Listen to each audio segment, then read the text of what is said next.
Ladies, are you ready for a Q&A that's going to blow your mind? Okay, maybe it's not going to blow your mind. That could be exaggerating just a little, but it's a good one because there's so many questions that were sent in that I think probably the majority of you, whether or not you knew it, you know it, have these same questions. So you will want to stay tuned for this one. Before we get started, our podcast is sponsored today by DNA Power. So if you haven't already, I want you to go listen to the episodes that I did with the CEO of DNA Power because they are some of the most downloaded episodes out of right now we're at like 180, I think, episodes. Some of the most downloaded episodes because it's fascinating how much our genetics can tell us how we should eat, how we should work out, how well our body or doesn't, how not how well our body does or does not detoxify. It can tell you if you are prone to getting Alzheimer's disease or Parkinson's disease. It tells you so much. And these kits are pretty darn affordable. And you can get $50 off your total health kit, which will give you so much information about your body. And it comes with an interpretation session with somebody in their company. So I'm going to link to it in the show notes. If you haven't already, go check out the episodes that I did. I've done 2. And if it piques your interest, it is one of the things that I most recommend if you are really trying to figure out what your body needs, not everybody else and not the next best fad diet. What do your genes tell us about what you need to have optimal health? Okay, so let's get to today's podcast episode. You're listening to The Other Side of Weight Loss. I'm your host, Karen Martell, certified hormone specialist and nutrition coach. If you are ready to go beyond diet and exercise, then tune in each week to hear from leading experts in weight loss, psychology, nutrition, and hormone health as we explore the many avenues of what it really takes to lose weight and feel your best.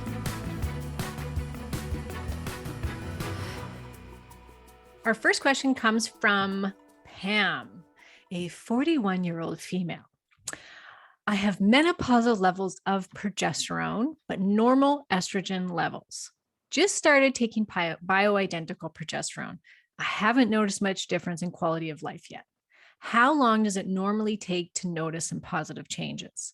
I'm still gaining about 1 pound a month without doing anything different to diet or exercise. Will the progesterone help with weight loss as well? Thank you for always putting helpful information out there, Pam.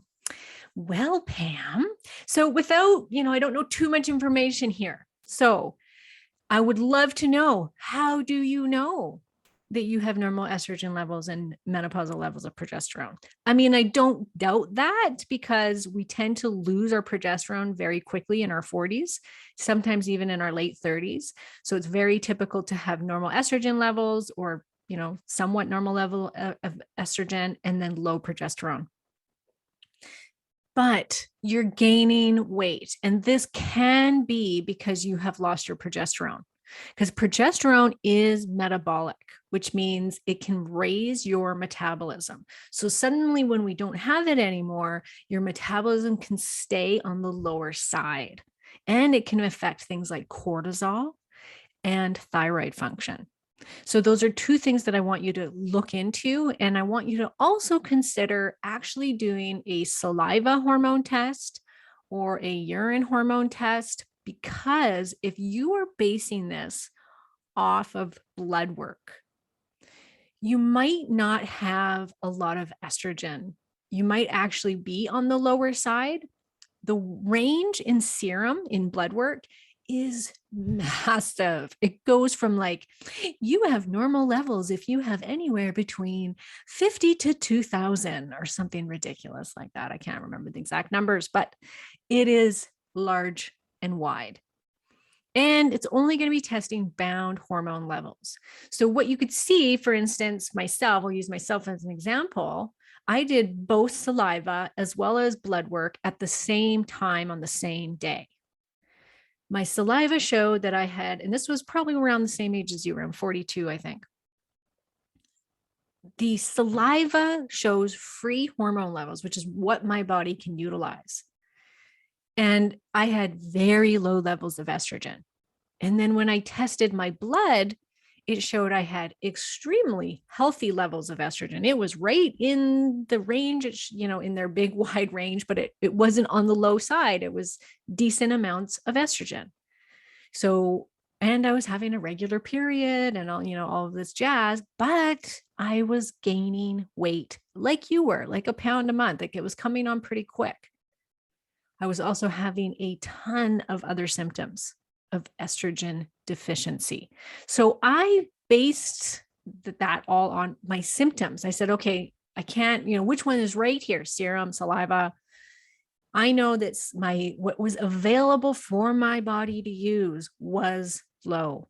I was having all the symptoms of estrogen deficiency. So I started estrogen in the smallest dose, and it completely got rid of all my symptoms and I stopped gaining. So we don't know if this is you. So I would highly recommend doing a proper hormone test, because you want to see what your free levels are.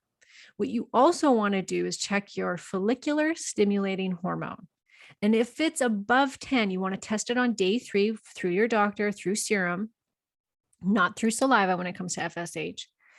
And if it's elevated, let's say it's in its 20s, I also tested mine and mine was 28. So that tells me my body is struggling to ovulate. It is going into menopause, which means that was another sign for me to start replacing estrogen. And I say this, Pam, because one of the most common reasons for the midsection weight gain is the loss of estrogen. Progesterone for sure can make you gain weight when you lose it, but it's more of an all over body weight gain. It is not predominantly in the stomach, because a few things happen when you lose that estrogen. You become more insulin resistant, which will also put weight on the middle.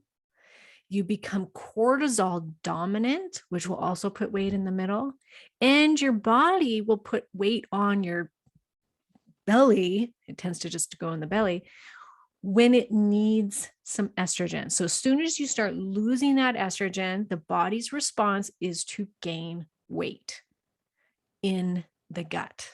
It's a terrible thing, I know. So proper test, make sure you cover all those grounds, because you don't want to start, messing around with stuff that you don't know exactly what's going on. The progesterone. So to answer the question, can progesterone help with weight loss? Absolutely. 100%. I dropped 10 pounds in a month when I started using progesterone when I was post-pregnancy, when I was 38. Couldn't get off that pregnancy weight because my progesterone was too low. As soon as I started losing it, boom, 10 pounds down. And I have had several clients who have found that it was the magic bullet, that they started using it and kaboom, they started to lose weight. I've also seen that happen though with estrogen as well, where they started using it and kaboom, they lose weight. But Pam, I have also seen the opposite. I have seen women who have started progesterone or estrogen and had no weight loss. I have seen women gain weight from starting to use progesterone or estrogen. And when this happens, then there's something else underlying things. So a lot of the time they need to do a liver detox first before they start to use the estrogen. Or if it's the progesterone, they maybe need to start looking into thyroid as well, or cortisol levels. So doing like a 4-point saliva cortisol test could be really handy, making sure you go get a full thyroid panel so that you just see if what's the whole picture. A lot of the time too, what has to happen is you got to get the hormones to where they need to be. Make sure you are not using progesterone every day if you're still a cycling woman. You only want to be using it on days 14 to 28 if you're cycling and you have a 28-day cycle, because you're going to mess then with your estrogen if you don't do it that way. And your estrogen production, it can actually make you gain more weight, and it's not good. Estrogen builds receptors for progesterone. Progesterone builds receptors for estrogen. They need each other to work properly. So you can be slapping on all this progesterone, and if it starts to suppress your estrogen production, not good. So you need to make sure you have both. If you're taking progesterone every day, you're not going to be building up those estrogen receptors enough. So you have to be very careful. And a lot of practitioners will be like, oh yeah, just go take progesterone every single day. Here you go. Also, if you are put on oral progesterone, you're only getting about 10 to 20% of that. That's not very much. So if you were super low and you said you had postmenopausal levels of progesterone, and you're taking 100 milligrams which is a very typical dose for oral progesterone, you're only getting like 10 to 20 milligrams of that. And that might not be enough for you. So you may need to top it up with some topical progesterone. I really like to use a combination of both if you're going to be using oral. I always like to slap on a little cream too. It seems to work better. So what needs to happen for a lot of women is they need to get these levels of progesterone to a healthy level. They got to make sure that their estrogen's at a healthy level, the thyroid's at a healthy level, and same with the cortisol. And when they get to that healthy level, which can sometimes take about 3 months to actually optimize you, then when you put the effort into losing weight, your body will have the tools to lose. Right now, if you don't have enough progesterone or you don't have enough estrogen or something's out of whack in any of those hormones, you can put all this effort into losing weight and you won't. So sometimes sometimes they can be the magic bullet and you'll just immediately lose weight. Other times you have to make sure you get optimized with everything. Then you put some efforts into the weight loss and boom, you'll lose weight because your body has the tools to do so. Okay. So that's a good one for all of you to hear. I think there's a lot of key information in there about when it comes to what's happening hormonally inside of you and weight gain. Okay, next one up is I went to a herbalist and was told I have too much estrogen in my body, but then was recommended estrogen supplements. Is there such a thing as bad estrogen that I have and good estrogen supplements? ? And she wanted to stay anonymous, so we got a no-namer. Okay, so here's the thing with estrogen. If you actually truly had too much estrogen, and once again, I'm going to reiterate, did you do saliva? Did you do urine? Or is this by blood work? Who's telling, is she able to actually say that, yes, you have too much estrogen? Or is she going on symptoms? Many practitioners go on symptoms and are like, you've got too much estrogen. I mean, it's the most Googled thing out there when it comes to hormones is estrogen dominance. And true estrogen dominance, where you actually have too much of your own estrogen, is rare. It's very rare. And people don't realize that. We get estrogen dominant from xenoestrogens, but there's no way to test that. And that's different than your own estrogen. So number one, be very careful about this. If she's telling you based on symptoms, you need to go have your hormones tested to make sure. So to answer the question, there's no bad estrogen on the inside. There can be too much of things. There's 3 types of estrogen. There's estrone, estradiol, and estriol. Estrone, if we were going to say one of the estrogens is more on the bad side, it'd be the estrone. But we still need estrone. We just don't want too much of it because it's inflammatory, and that is the estrogen that can aggravate the breast cancer. and make you gain weight. So when we go into menopause, we lose our estradiol, which is our number one estrogen that has so many different functions in our body. And so the body will put weight on, but fat, because fat cells make estrone. So estrone is the one that usually tends to make women gain the weight. And then estrone converts into estradiol, and estradiol can convert into estrone. So they can go back and forth. Estriol is a very weak form that is mostly predominant in the vagina tissue walls. It's 1,000 times more in there than the estradiol and the estrone. It's weak. It has no connection with breast cancer whatsoever, which actually estradiol doesn't either. There's a lot of misconception about that, but that's for a whole nother podcast. But safe to say, estriol is a very safe, very weak estrogen. So there is that spectrum. When it comes to supplements, if she gave you estrogen supplements, interesting enough, when you take what's called phytoestrogens, which is, I'm guessing, what she gave you because she's a herbalist. So she gives you phytoestrogens. And yes, phytoestrogens are great for estrogen dominance, because if you really truly have a whole bunch of estrogen in your system that are binding to these receptors in your body and creating all these symptoms of estrogen dominance, then taking as phytoestrogens, which are plant-based estrogens, so things like black cohosh, sage, soy, there's trying to think of all the flaxseed. Flax is one of the number one. These are some of the most common phytoestrogens that you're going to see in products. Not so much the food, the soy. Well, soy you will too, but mostly what you'll see in a product is black cohosh or sage. These are phytoestrogens that will bind to the estrogen receptors on the cell in a weaker way than our own estrogen will.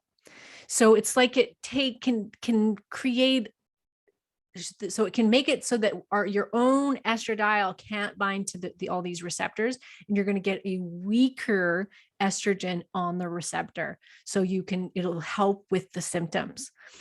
Same with when you're going through menopause, it goes both ways. So you can start taking these things because you don't have hardly any estradiol. So it's like you can top up your own levels with phytoestrogens to get a weak estrogen onto the receptor. I know this is probably a little confusing for a lot of people. So there's also something called the alpha receptor and the beta receptor. Alpha is a little bit stronger than the beta is. And so you'll get, some people will have too much of the alpha compared to the beta. And there's different things that you can do to help balance those out, like taking phytoestrogens. So I hope that gives you some explanation, but once again, just make sure you properly test, make sure you are truly estrogen dominant.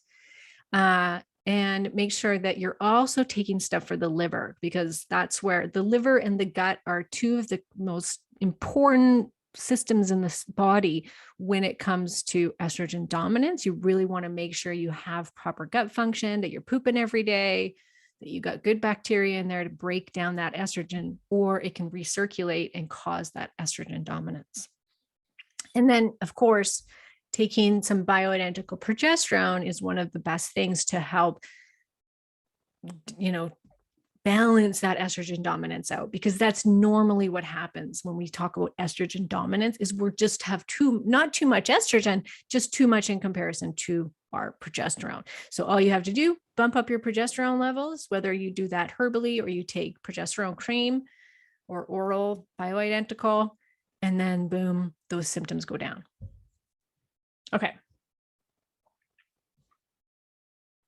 Okay, so no name on this one either.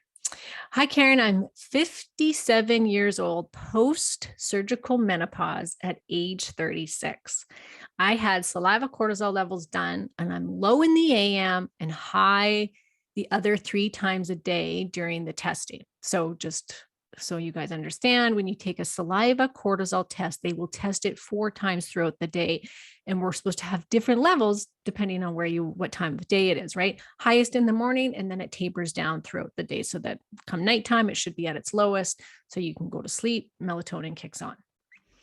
So she is high for 3 of them, low for the first one.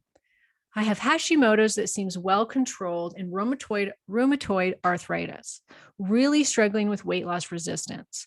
I started intermittent fasting with a 16-hour fast, 8-hour eating window about 2 weeks ago, trying to get macros to 20% protein, 70% fat, and 10% carbs.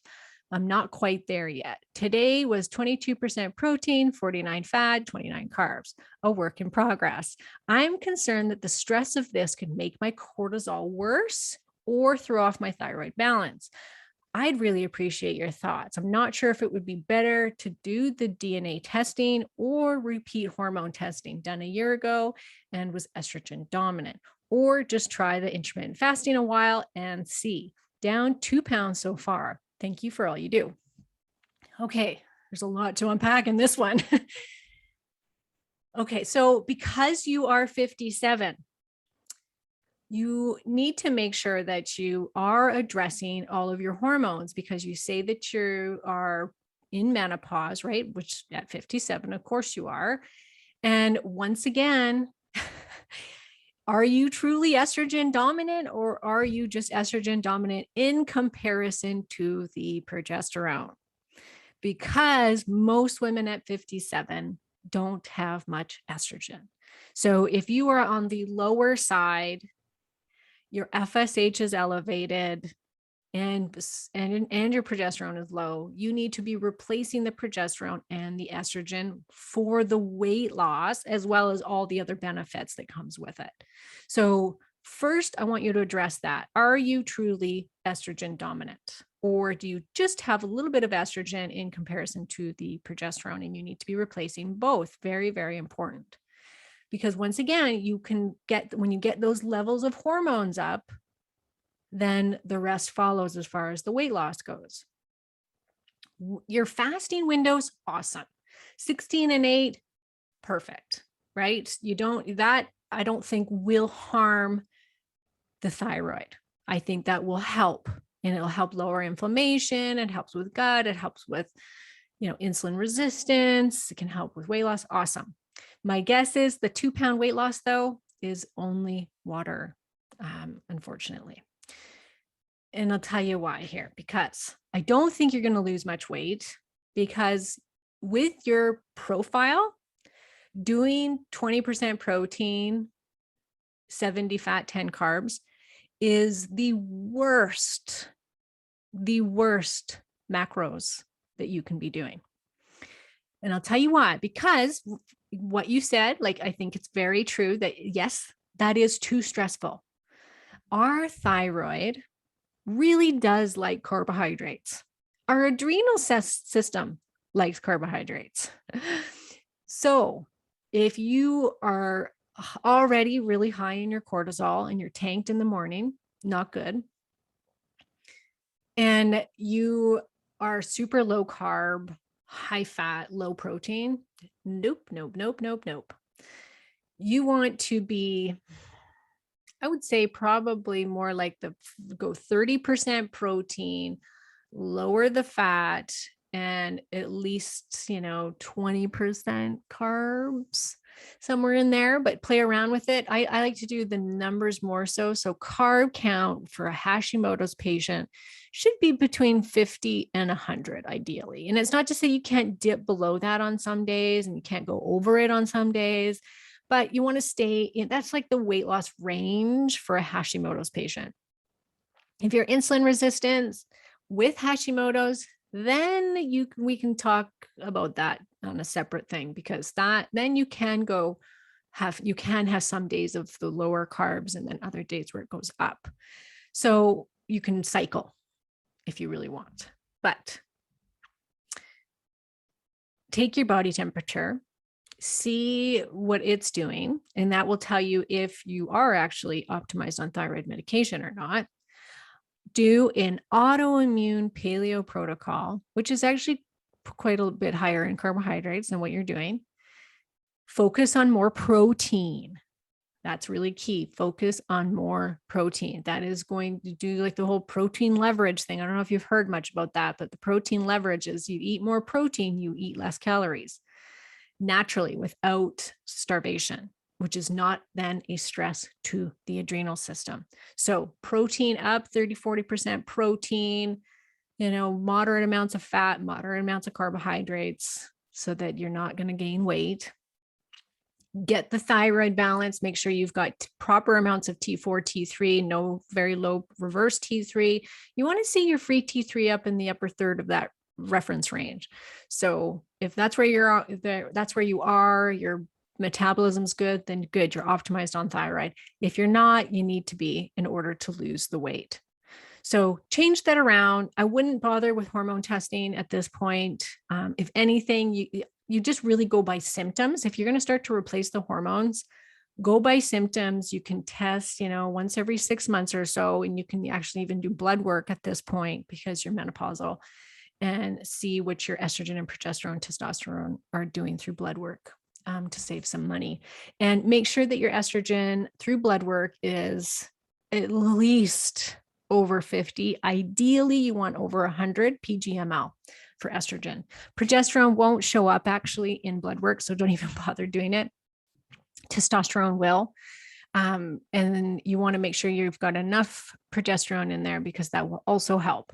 Now, when it comes to your cortisol, you really do need to address that, because that is going to be probably blocking some of the thyroid function within the cell, which means you're not getting that thyroid medication properly.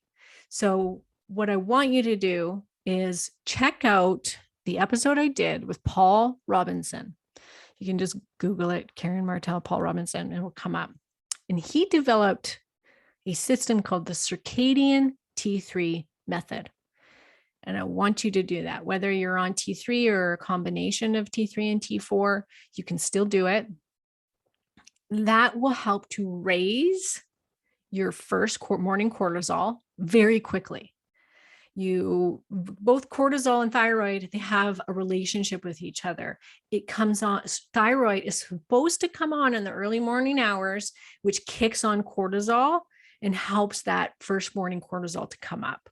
And so it's really important. It sounds to me like you're not optimized on thyroid, that you're not getting enough T3 to bump up that cortisol in the morning. So I would do that to fix your first cortisol.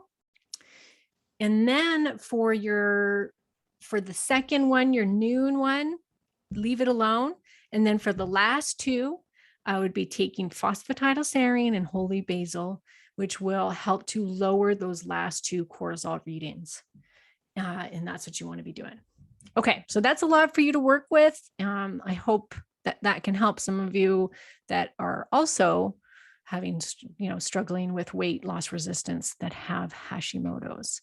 You do want to be very, very careful with the diet you choose to do when you have Hashimoto's. So I would do the autoimmune protocol for a month, find any sort of sensitivities that you might have to food that could be exacerbating the Hashimoto's, and then remove those foods indefinitely and move over to a paleo-based diet, no dairy, no wheat, but with fruits and tubers, and you stay there.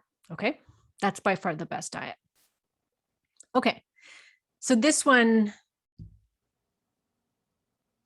this was from somebody different, but same idea, which is, this is from Linda. Can fasting wreck my thyroid and hormones? I had a lot of success losing weight for 6 months, then started gaining again quickly.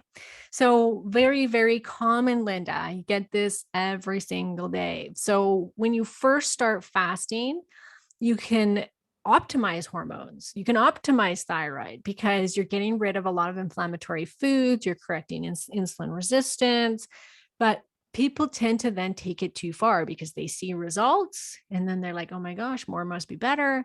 Let's start going to 1 to 2 meals a day. And suddenly they're in a calorie restriction. And then those results, they stop and everything starts to backfire and you start to get worse, because we are built on the inside for procreation. We are just here to carry the children, give birth to them, and move on. You always have to remember that. So if suddenly, you're getting rid of all these foods, yes, you're going to get a benefit to that. You've probably got some weight on your body, so your body can utilize your fat stores for energy. Awesome. But then once you start to lose too much, your body, and you start to eat less and less, your body then sees that as a threat, thinks that you are in a famine, and down regulates the thyroid because it will always match the food intake. Always, always, always. It matches whatever you're taking in. And it happens at different times for different people where it suddenly goes, and the metabolism starts to go down. And then you get really sensitive to food, so that every time you even go beyond, even a smidge beyond what you were eating before, you gain weight. So can't do hardcore fasting for a long time. Fasting's amazing. I have it in all my programs, in my On Track group. We fast, we intermittent fast 3 times a week. We change it up all the time. Sometimes we're fasting till noon, sometimes we fast till 2, but we always balance it with a normal caloric intake the next day. And that's really key, because then you're signaling to your system that actually it doesn't have to slow your metabolism down. Everything's fine and there's lots of food around. So remember that. So yes, absolutely, it can wreck your thyroid and it can wreck your hormones. I've had women lose their periods, go into menopause early, suddenly have to go on thyroid medication. It's terrible. There's something called Oothroyd 6 syndrome, and that is an actual medical term for people that don't eat enough, that develop hypothyroidism due to not eating enough calories. So it is an actual medical label that is out there. You can look it up. And when you go into PubMed, which I have, and researched what do low calorie diets do or low carb diets do to the thyroid, I did a whole episode on this. What does the medical research show? It all across the board shows that yes, 100%, it downregulates your thyroid production. There you go. All right. Next up, we have from Kim. Hi, Karen. I found your podcast with Dr. Brownstein fascinating. I did go out and purchase the Lugol's iodine, but I only took it a couple times because shortly afterward, I heard Dr. Alan Christensen on the Ultimate Health podcast. He warned against iodine supplementation and seems to believe that high dose iodine actually causes thyroid disease. I'm so confused and don't know what to think. Have you heard of these conflicting views? I won't be using the supplement until I get a clearer understanding, but I just wondered your thoughts. Thanks so much. Okay, Kim, you are not the only person. If you listen to my last Q&A, there was 2 or 3 people that asked me the same question around, or just questions around the iodine stuff. And then I've had people message me. I actually had a practitioner, a thyroid practitioner, even message me and say, "Ooh, what do I do? I've listened to Dr. Allen and I've listened to Dr. Brownstein. They both got great points. What do you think, Karen?" And so I went on my own little hunt, and I went on to Dr. Allen's website, dug into his research on the topic. And then I decided, and which was very convincing, I have to say, like Dr. Allen has done a lot of research around it. He has a lot of really good points. He does he went through the evidence that Dr. Brownstein refers to when it comes to how much we need iodine.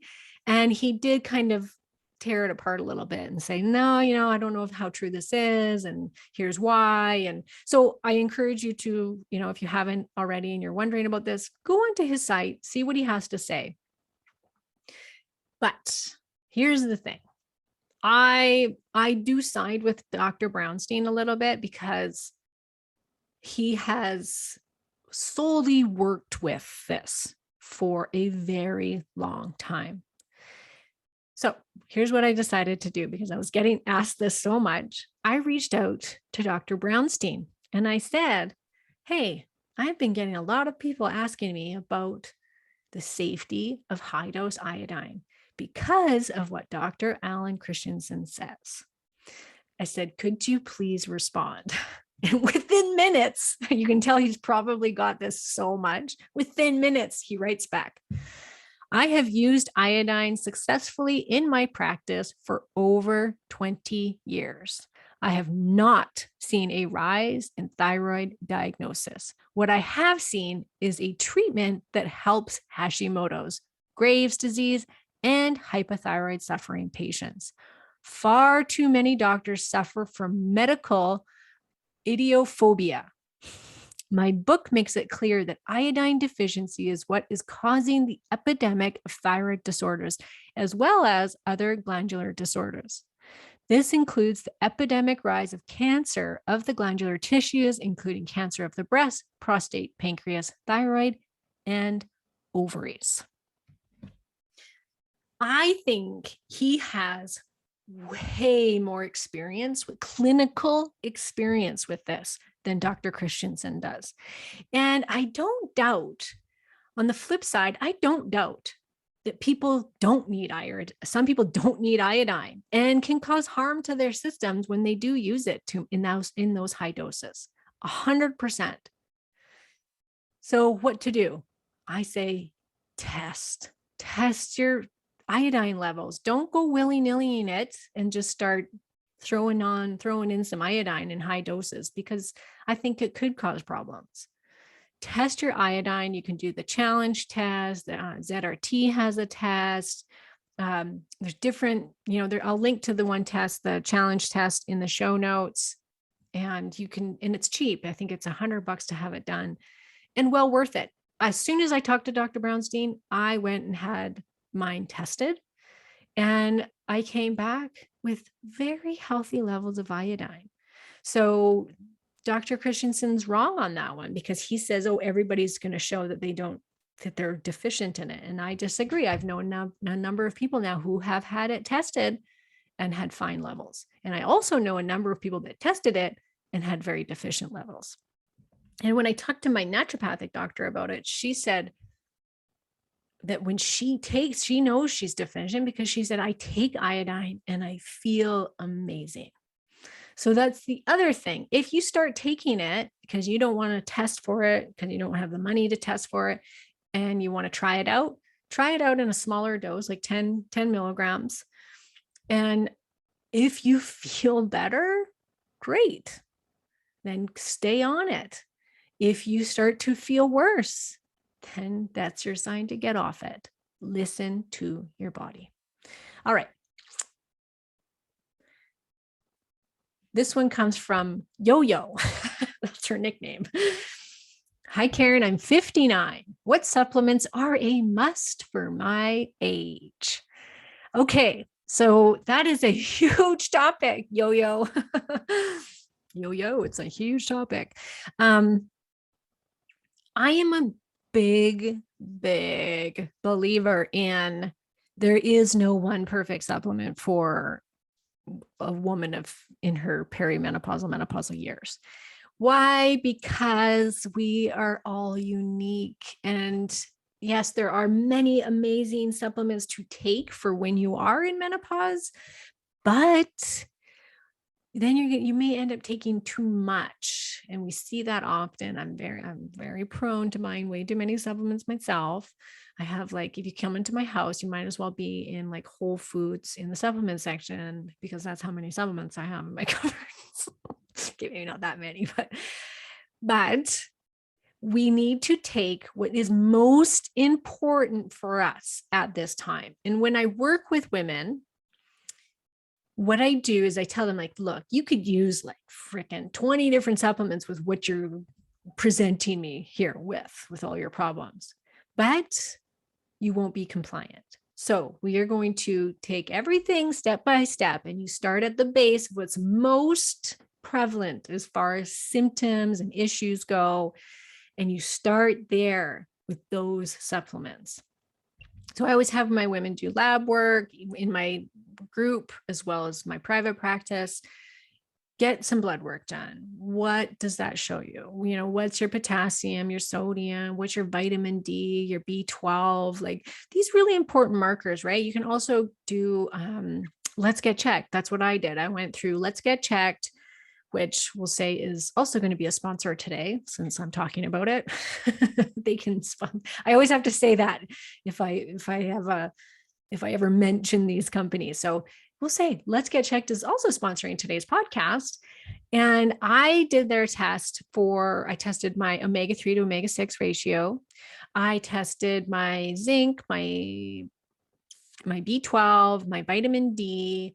It was like $100 or something, but you can get a 20% off coupon code, which I will put in my show notes for you, and a link to Let's Get Checked. It's a great, very affordable way to test some of these really important markers. And mine were all good except my omega-3 to omega-6 ratio. So I started supplementing with omega-3. I see a lot of low vitamin D levels in women. So you supplement with vitamin D. If they're low in sodium, potassium, that means there's an adrenal problem. Then you want to start supplementing with a certain adrenal. Like if it's too high, then you want to lower it. If the sodium, potassium is too low, then you want to up the cortisol. So then you would take certain adaptogens to do those things. And electrolytes you could be taking as well to help with the sodium and potassium to be in a good range if it's too low. So really important to take what you need at this time that's most important, and you go from there. Now, that said, I still am going to give you some of my faves that I tend to have a lot of women take, which is magnesium. We are very short in magnesium in our food supply. So I have taken magnesium forever. And I will always take it forever because it definitely helps me sleep better.